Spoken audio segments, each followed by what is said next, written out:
नमस्कार, your money में आपका स्वागत है। मैं हूं कविता थपलियाल। हम जब तक किसी हालात से रूबरू नहीं होते हैं तब तक उसका आकलन करना मुश्किल होता है। जैसे कि इलाज का असली खर्च बीमार पड़ने पर ही पता चलता है। इसीलिए ऐसे खर्चों के आने से पहले इनसे निपटने की तैयारी करनी जरूरी है, क्योंकि ये आपकी जेब पूरी तरह से खाली कर सकते हैं। योर मनी में आज हम बात करेंगे इंश्योरेंस की और दर्शकों के सवालों के जवाब देंगे पॉलिसी बाजार के head marketing and corporate communications Anuj Bhagia. Anuj, आपका स्वागत है। शुरुआत करते हैं पहले दर्शक के साथ। वडोदरा से राजेश हमारे साथ फोन लाइन पर जुड़े हुए हैं। राजेश, गुड इवनिंग, अपना सवाल पूछिए। Good evening madam. हाँ जी। I am holding Bajaj Allianz mediclaim policy since 2006 and I made मतलब उसमें हमने सीहॉर्न डिजीज के लिए मेरी वाइफ के लिए क्लेम भी किया था 2012 में। And now I am willing to switch to Max Bupa mediclaim policy, basically heartbeat policy for better coverage.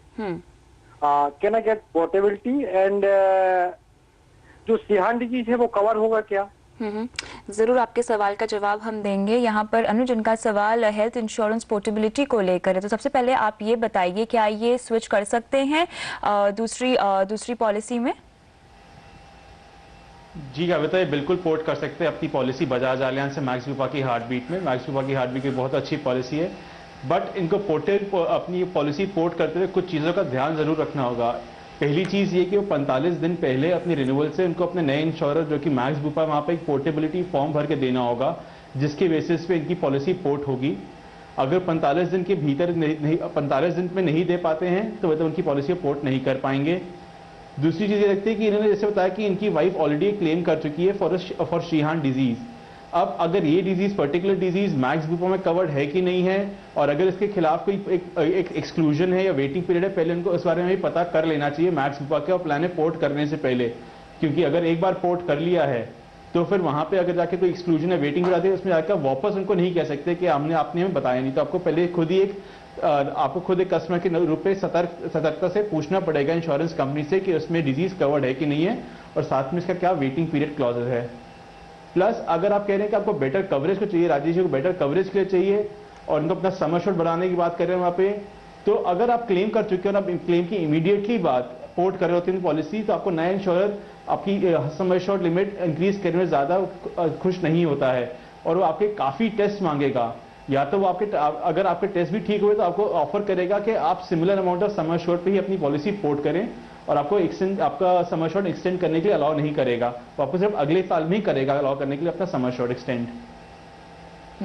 तो राजेश, आपको सलाह यही दी जा रही है कि आप पोर्टेबिलिटी के लिए पॉलिसी रिन्यूअल से कम 45 दिन पहले अर्जी दें और उसके बाद अपने इंश्योरेंस से बात करके ही आप इस पॉलिसी में पोर्ट कर सकते हैं। क्या आपका और कोई सवाल है? लगता है राजेश हमारे साथ फोन लाइन पे फिलहाल मौजूद नहीं है। उम्मीद करते हैं कि आपको अपने सवाल का जवाब मिल गया होगा। लेकिन अनुज, यहाँ पर मैं आपसे सवाल पूछना चाहती हूँ, जब भी इस तरह की जरूरत पड़ती है हेल्थ इंश्योरेंस पोर्टेबिलिटी में, हमें अक्सर किन बातों का ध्यान यहाँ पर देना चाहिए? आम दर्शक जो ये शायद करना चाहते हैं, उनके लिए आप क्या सलाह देंगे? जी, पोर्टेबिलिटी कंज्यूमर के बहुत फायदेमंद चीज है। आपको सिर्फ इस पर 4 चीजों का ध्यान देना है। पहला कि आप 45 दिन पहले आप हमेशा पोर्टेबिलिटी के लिए अप्लाई कर रहे हैं नए इंश्योरर के पास। सेकेंडली, जब आप पोर्टेबिलिटी के लिए अप्लाई कर रहे हैं, आप चेक करें कि वहां पे जो डिजीजेस हैं जिनका आप ऑलरेडी वेटिंग पीरियड वहां पे अपने एग्जिस्टिंग इंश्योरर के पास कंप्लीट कर चुके हैं, उनका वेटिंग पीरियड वहां पे नए इंश्योरर पे क्या है। तीसरी चीज, एक्सक्लूजन्स क्या हैं, कि क्या जो डिजीज एक्सक्लूड थे नए पुराने इंश्योरर में, क्या वो भी नए इंश्योरर में सेम एक्सक्लूजन्स हैं। और चौथी चीज, जिस चीज के लिए आप पोर्टेबिलिटी कर रहे हैं, जैसे मैं अगर मैं पोर्टेबिलिटी करूंगा, मैं करूंगा कि सिर्फ एक बेटर सर्विस मिल जाए, मुझे ज्यादा कवरेज मिले और नेटवर्क हॉस्पिटल ज्यादा बड़े हों, तो आप ये सब चीजें जरूर चेक करें कि ये सब आपके पोर्टेबिलिटी करने में फायदा होगा कि नहीं होगा। सिर्फ प्रीमियम को देखते हुए पोर्टेबिलिटी कभी नहीं करनी चाहिए। हेल्थ इंश्योरेंस कभी प्रीमियम पे नहीं देखा जाता, हमेशा देखा जाता है कवरेजेस पे। तो आप कवरेजेस देखें और फिर पोर्ट करें एक नई पॉलिसी के अंदर। बिल्कुल, तो यहाँ पर प्रीमियम नहीं बल्कि कवरेज को देखकर आप पोर्ट कीजिए अपनी पॉलिसी को। आगे बढ़ते हैं दूसरे दर्शक की ओर। नागपुर से अभिजीत देशपांडे हमारे साथ फोन लाइन पे जुड़े हुए हैं। नमस्कार, अपना सवाल पूछिए अभिजीत। हाँ मैडम, मेरा सवाल टर्म इंश्योरेंस को लेकर है। मेरे पास ऑलरेडी 25 लाख का कवर है, जिसके लिए मैं 12,000 रुपए पे कर रहा हूँ LIC को, रिलायबिलिटी को देखते हुए, क्लेम देने की रिलायबिलिटी को देखते हुए। लेकिन अब मुझे और इंश्योरेंस कवर बढ़ाना है, लेकिन LIC से जो कवर मिलेगा वो काफी एक्सपेंसिव होगा। और आजकल ऑनलाइन टर्म प्लान भी आए हुए हैं, तो जिसको देख के आदमी को लालच हो जाती है, पर कहीं ना कहीं ये डर बना रहता है कि पता नहीं ये क्लेम देंगे या नहीं, या लास्ट मोमेंट में क्या लाके खड़ा कर देंगे। तो मुझे ये दिक्कत है। तो मेरा सवाल ये है कि क्या मेरे पास जो एग्जिस्टिंग मतलब जो पॉलिसीज हैं उनको मैंने बंद करके ऑनलाइन प्लान ले लेना चाहिए, या फिर 50% कवर LIC से रख के दूसरा ऑनलाइन लेना चाहिए, या फिर पूरा LIC बंद करके ले लेना चाहिए, या केवल LIC से ही लेना चाहिए? मुझे कहीं ना कहीं वो डर बना हुआ है। ठीक है, बिल्कुल आपकी इस दुविधा को यहाँ पर हम सुलझाते हैं। अनुज, ऑनलाइन टर्म प्लान के बारे में ये सोच रहे हैं, उसको लेने के बारे में सोच रहे हैं, तो ये तो एक अच्छी बात है। आप क्या सलाह देंगे यहाँ पर अभिजीत को? अभिजीत जी देखिए, जितना सेफ आपका पैसा एक ऑनलाइन टर्म प्लान, जितना आपका पैसा सेफ है ऑनलाइन टर्म प्लान में, उतना ही सेफ LIC के अंदर है। आप जब एक ऑनलाइन टर्म प्लान लेते हैं तो इसमें फायदा आपका होता है कि आप प्रपोजल फॉर्म खुद भर रहे होते हैं। तो जो लेवल ऑफ डिस्क्लोजर का आप करते हैं, जब आप प्रपोजल फॉर्म भरते हैं, तो इसमें आप एकदम करेक्ट इन्फॉर्मेशन भरते हैं, जिसपे बेसिस पे कंपनी आपकी पॉलिसी अंडरराइट करती है। और एक बार अगर आपकी पॉलिसी अंडरराइट हो गई और कंपनी ने आपका रिस्क लेने को तैयार हो गई है, तो अगर आपका क्लेम वैलिड है, अगर आपका जो भी आप क्लेम के टाइम पे अगर कुछ भी फ्रॉडलेंट नहीं पाया जाता है, कंपनी 101% आपका क्लेम देगी। तो आपको कभी भी डरना नहीं चाहिए कि ऑनलाइन प्लान्स या LIC के प्लान में दोनों प्लान सेम है। अगर आपने इंफॉर्मेशन खुद भरी है और सही भरी है, आपका क्लेम हमेशा पास होगा। बात रही LIC की, LIC के प्लान्स ऑनलाइन नहीं है, जिस वजह से वो काफी महंगे आ जाते हैं, बिकॉज इसके अंदर एक पार्ट ऑफ एजेंट कमीशन भी आ जाता है, जिससे प्लान्स महंगे हो जाते हैं, जो कि ऑनलाइन प्लान्स में पार्ट नहीं होता है। अभी आप लगभग 18,000 का आसपास प्रीमियम दे रहे हैं 25 लाख के सम अश्योर्ड के लिए। 18,000 के अंदर आपको अच्छा खासा कवर मिल जाएगा एक ऑनलाइन टर्म प्लान का। आपको लगभग 1 करोड़ के आसपास के टर्म प्लान मिल जाएंगे, आपकी जो करंट आप जितना इस पे करंट प्रीमियम दे रहे हैं। मेरे हिसाब से आप अपना LIC का टर्म प्लान अभी इमीडिएटली बंद कर सकते हैं और एक नए ऑनलाइन टर्म प्लान के लिए अप्लाई कर सकते हैं, क्योंकि अगर आप टर्म प्लान में कोई सरेंडर चार्ज तो होता नहीं है, तो आपको कोई बेनिफिट वापस मिलेगा नहीं और आप इसमें कुछ आपको लॉस भी नहीं होगा। चलिए, तो अभिजीत आपके लिए सलाह यही है कि आप अपना LIC का टर्म कवर बंद कर सकते हैं और दूसरी प्राइवेट कंपनी का आप टर्म प्लान ले सकते हैं। अनुज, यहाँ पे आप कोई टर्म प्लान रेकमेंड करना चाहेंगे अभिजीत को? अभिजीत, मैं कहूंगा कि आपको एगॉन रेलिगर का एक प्लान है आई टर्म, जिसके अंदर टर्मिनल इलनेस बेनिफिट इनबिल्ट है, वो काफी अच्छा प्लान है। प्लस अवीवा का आई लाइफ एक प्लान है जो काफी अच्छा है। ये दोनों प्लान जो है, दोनों ऑनलाइन टर्म प्लान है, दोनों काफी बड़ी कंपनी है, दोनों ही एक स्टार्टर थे एक ट्रेंड में। जब ऑनलाइन टर्म प्लान आए थे तब यही दो कंपनी जो पहले लेकर आई थी, और दोनों के प्लान अच्छे हैं, दोनों में राइडर की ऑप्शन हैं। जब राइडर जब आप ऐड करते हैं, आपका कवरेज का ऑप्शन भी बढ़ जाता है। तो इन दोनों में से आप कोई भी प्लान लेंगे, दोनों अच्छे प्लान रहेंगे आपके लिए। चलिए, इसी के साथ फिलहाल योर मनी में वक्त है एक ब्रेक का, लेकिन सवाल जवाब का सिलसिला जारी है। आप बने रहिए हमारे साथ।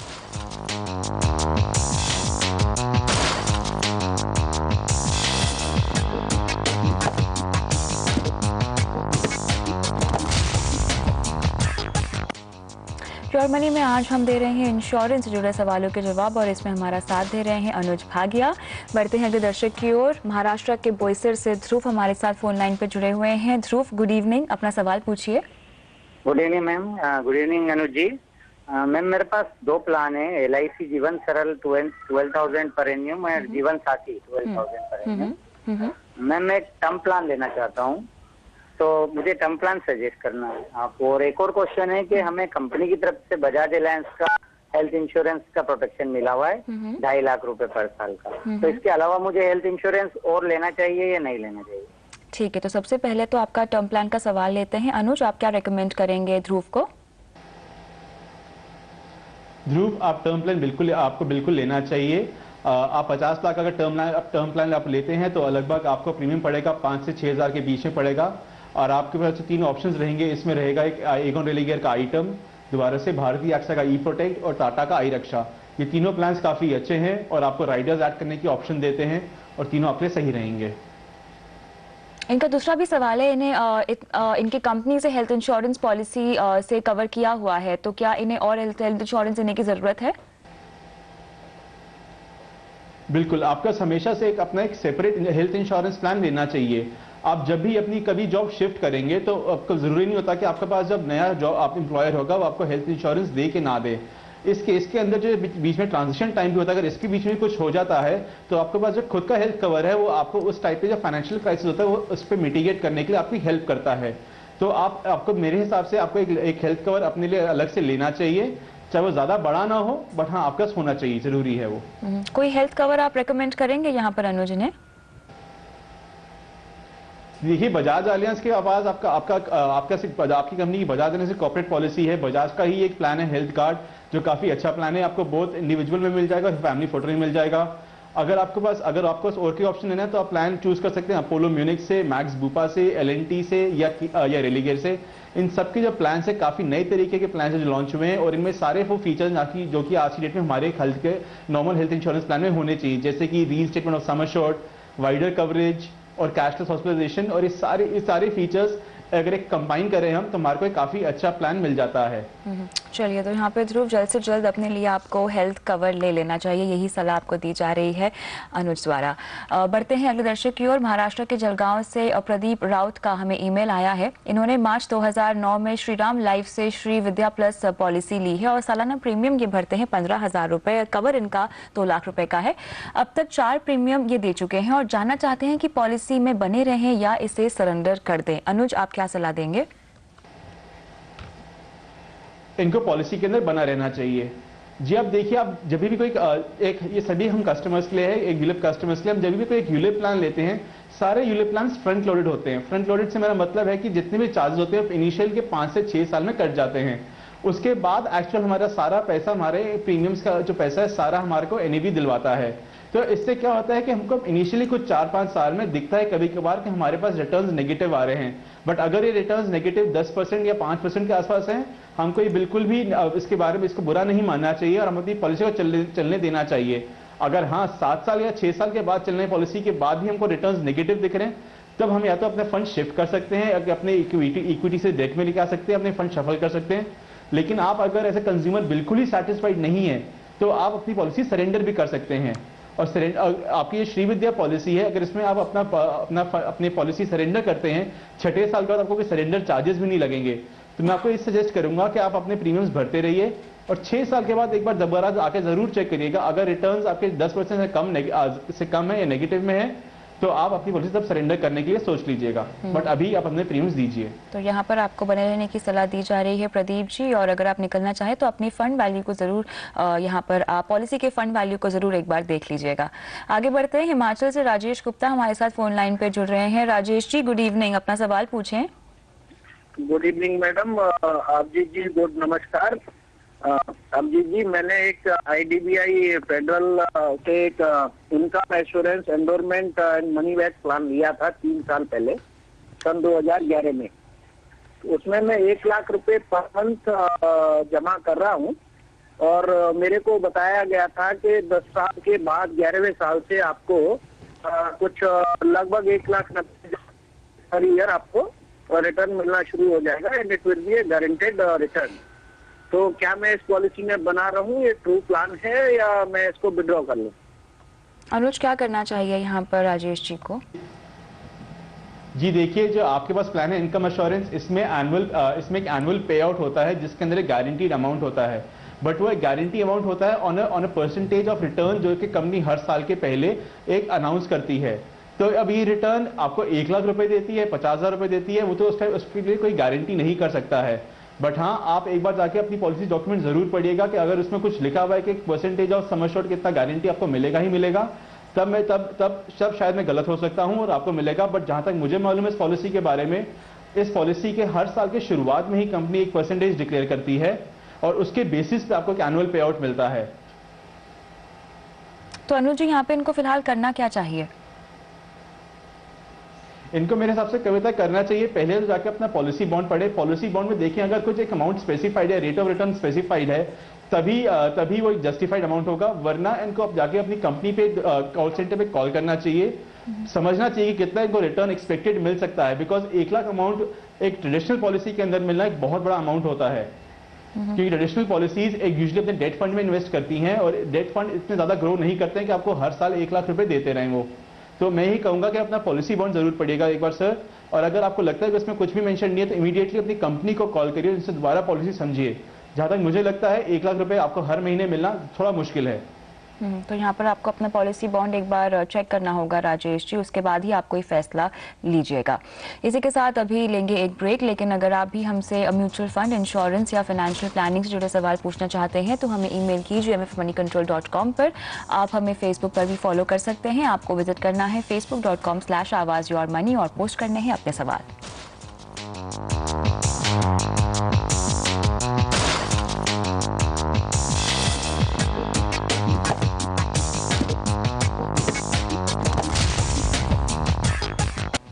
योर मनी में आज हम दे रहे हैं इंश्योरेंस जुड़े सवालों के जवाब, और इसमें हमारा साथ दे रहे हैं अनुज भागिया। बड़ोदरा से धवल चौहान हमारे साथ फोन लाइन पे जुड़े हुए हैं। धवल, गुड इवनिंग, अपना सवाल पूछें। मैडम, हाँ जी मैडम मैंने LIC के अंदर वेल्थ प्लस का प्लान लिया था जो यूनिट लिंक था। अभी उसमें मैंने सिंगल प्रीमियम दिया था 40,000 रुपीज। तो अभी मैम 3 साल हुए, लेकिन उसका मैं एरिया फ्रिक्वेंटली में रीड कर रहा हूँ तो 11 रुपए से ज्यादा भी नहीं हुआ। तो मैडम अभी मैं क्या करूँ, ये इसमें से बाहर निकल जाऊँ या कंटिन्यू रखूँ? बिल्कुल। अनुज, क्या कहेंगे आप? सबसे पहले तो ये जो पॉलिसी है इसके बारे में थोड़ा सा आप समझा दें। कविता, ये जो पॉलिसी है इनके पास ये एक हाईएस्ट एनएवी गारंटी पॉलिसी है। इसका मतलब ये होता है कि मतलब जितना भी एनएवी आपका बढ़ेगा अगले 6 से 7 साल में, जो भी टेन्योर पॉलिसी में डिफाइंड है, उसके अंदर जो भी हाईएस्ट एनएवी होगी उनकी रिटर्न्स उस पर लॉक हो जाएगी और उसके बेसिस पे इनको जो रिटर्न मिलेंगे वो 8 साल के बाद मिल जाएंगे इनकी मैच्योरिटी के अमाउंट के हिसाब से। ये पॉलिसी तब लॉन्च करी गई थी ज्यादा जब 2008-2009 में मार्केट्स क्रैश किए थे और लोगों ने देखा था कि इनका काफी जो फंड वैल्यू इरोड हो गई थी, जिससे इनकी काफी वेल्थ इरोड हो गया था। तो कंपनीज ने ये पॉलिसीज लॉन्च करी थी कि एक एक्स अमाउंट ऑफ टाइम के ऊपर अगर आपकी एनएवी इस अमाउंट पे टच करती है या जो भी हाईएस्ट एनएवी लॉक होती है उसके बेसिस आपको रिटर्न्स मिलते हैं। दूसरी चीज मैं धवल जी को कहना चाहूंगा, धवल जी आपने एक सिंगल प्रीमियम पॉलिसी ली है जिसके अंदर आपने सिर्फ पैसा एक बार डाला है। अब इसके अंदर अगर पॉलिसी का अमाउंट 40,000 से कम नहीं किया तो सबसे बड़ी बात यह है कि आपकी पॉलिसी ठीक परफॉर्म कर रही है। प्लस अगर मैं देखूं पहली चीज तो आपका जो इसमें एक्सपेक्टेड रिटर्न 10% इंटरेस्ट पे आएगा वो आएगा लगभग 70,000 के आसपास, और 6% पे आएगा लगभग 47 से 48,000 के आसपास पे। तो उसके हिसाब से आपकी पॉलिसी ठीक परफॉर्म कर रही है, तो आपको ज्यादा चिंता करने की बात नहीं है। और अभी सिर्फ 4 साल हुए आपकी पॉलिसी में, 3 साल और हैं, मार्केट बढ़ रहा है तो इसमें वेट करिए। आपको गारंटी रिटर्न मिले तो आपको मतलब लॉस तो होगा नहीं इसमें, तो आपको लॉस की चिंता तो इसमें बिल्कुल भी नहीं है, तो आपको डरना नहीं चाहिए। तो धवल यहाँ इसके अंदर रहना चाहिए पॉलिसी के अंदर। बिल्कुल। तो धवल, यहाँ पर आपको इस पॉलिसी में बने रहने की ही सलाह दी जा रही है। आगे बढ़ते हैं। महाराष्ट्र के पालघर से कृणाल महात्रे हमारे साथ फोन लाइन पे जुड़े हुए हैं। कृणाल, गुड इवनिंग, अपना सवाल पूछें। हेलो। हाँ जी सर, मेरे ये 25 ओल्ड है और मैं भी 20,000 पर मंथ कमा रहा हूँ, और मुझे सर ये एक्चुअली मैं मेरे माँ बाप का अकेला लड़का हूँ, तो सर मैम मुझे एक्चुअली टर्म प्लान के बारे में जानना था। आप अपने लिए एक टर्म प्लान लेना चाहते हैं। आप सालाना क्या आय है आपकी? Per month 20,000। Per month 20,000। तो इन्हें कितने का कवर लेना चाहिए अनुज? कविता, अगर मैं इनकी आय देखूं तो इनकी आय लगभग बनती है 2,40,000 से लेकर 3 लाख सालाना के आसपास बन जाती है। तो अगर इसका 10 गुना करूं तो उनको लगभग टर्म इंश्योरेंस लेना चाहिए 30 लाख से 40 लाख के बीच का। और अभी अगर इस एज पे ले रहे हैं, 25 साल पे ले रहे हैं, तो इनके लिए सबसे बड़ा फायदा है कि अभी सबसे कम प्रीमियम पे अपनी पॉलिसी लॉक कर सकते हैं, जो कि काफी लंबे टाइम तक ले सकते हैं। 30 से 35 साल तक पॉलिसी ले सकते हैं जब तक ये कमा रहे होंगे। और अभी जैसे उन्होंने बताया कि इनके माता पिता इन पे डिपेंडेंट है और ये सिंगल चाइल्ड है, तो अभी सबसे ज्यादा सेंस बनता है इनके लिए टर्म प्लान लेने का। इनके लिए जो प्लान्स अच्छे हैं वो सेम रहेंगे, भारतीय एक्सा का ई प्रोटेक्ट, एगॉन रेलिगर का आई टर्म या अवीवा का आई लाइफ। और इनके लिए जो प्रीमियम्स रहेंगे वो और कम हो जाएंगे क्योंकि इनकी एज काफी अच्छी है, 25 पे छोटी एज पे ले रहे हैं ये प्लान। इनके प्रीमियम्स लगभग पड़ेंगे इनको 2,500 से लेकर 3,500 के आसपास पे। तो यहाँ पर आपको 2,500 से 3,500 के आसपास के प्रीमियम का टर्म प्लान लेना चाहिए। इसके अलावा भी क्या आपके पास और कोई इंश्योरेंस पॉलिसी है? खासतौर से आपके पास कोई हेल्थ कवर है कृणाल? और तो कोई नहीं है मेरे पास। आपके पास कोई हेल्थ कवर भी नहीं है? तो अनुज, यहाँ पर इन्हें आप किस तरह का हेल्थ कवर रेकमेंड करेंगे? कविता, मैं पहले कृणाल से पूछना चाहूंगा कि वो भी कितना पैसा एक अपना साल के अंदर स्पेयर कर सकते हैं इंश्योरेंस अमाउंट के लिए। क्योंकि अगर लगभग अपना लगभग 10,000 के आसपास स्पेयर कर सकते हैं साल में इंश्योरेंस के लिए, तो इनके लिए इनको एक बहुत ही अच्छा हेल्थ इंश्योरेंस प्लान मिल जाएगा, जो लगभग इनको फैमिली फ्लोटर प्लान मिल जाएगा, जो लगभग इनको 4 से 5 लाख का कवर। कृणाल हमारे साथ फोन लाइन पे जुड़े हुए हैं, हम उनसे ही पूछ लेते हैं। कृणाल। हाँ मैम। हाँ तो एक्चुअली मैम मैं पर मंथ 2000 मीन्स एक्चुअली 24,000 तक मैं इन्वेस्ट कर सकता हूँ इंश्योरेंस पॉलिसी में। ठीक है, तो उसके हिसाब से अनुज आप क्या सलाह देंगे? 24,000 बहुत ही अच्छा अमाउंट है कविता। 24,000 काफी अच्छा अमाउंट है इनके लिए, एक अच्छा टर्म प्लान लेने के लिए भी और एक हेल्थ इंश्योरेंस प्लान लेने के लिए भी। बिल्कुल। अब हेल्थ इंश्योरेंस प्लान ले रहे हैं तो देखें कि लगभग 5 लाख तक का फैमिली फ्लोटर प्लान लें, because cost of health care काफी ऊपर हो चुका है, और अगर अच्छे हॉस्पिटल में हमको अगर इलाज कराना है आज तो काफी कभी कभार महंगा भी पड़ जाता है। तो अगर ये 5 लाख का फैमिली फ्लोटर प्लान लेते हैं अपने लिए, अपने माता पिता के लिए, लगभग इनका प्रीमियम आसपास जाएगा लगभग 14 से 15,000 के आसपास। 3,500 से 3,500 तक इनका पड़ेगा टर्म प्लान। लगभग सालाना इनको 18 से 18,500 में इनको दोनों प्लान मिल जाएंगे, हेल्थ केयर का भी और टर्म का भी, जो कि इनके लिए काफी अच्छा हो जाएगा, इनकी इंश्योरेंस के लिए और इनकी फाइनेंशियल इंडिपेंडेंस के लिए भी। चलिए, यहाँ पर तो कृणाल आपको 5 लाख तक का अपने लिए एक फैमिली फ्लोटर लेना है और जल्द से जल्द अपने लिए आप एक टर्म प्लान भी ले सकते हैं। इसी के साथ बहुत बहुत शुक्रिया अनुज, स्टूडियो आके सभी सवालों का जवाब देने के लिए। और योर मनी में इतना ही, लेकिन आप बने रहिए CNBC आवाज के साथ। नमस्कार।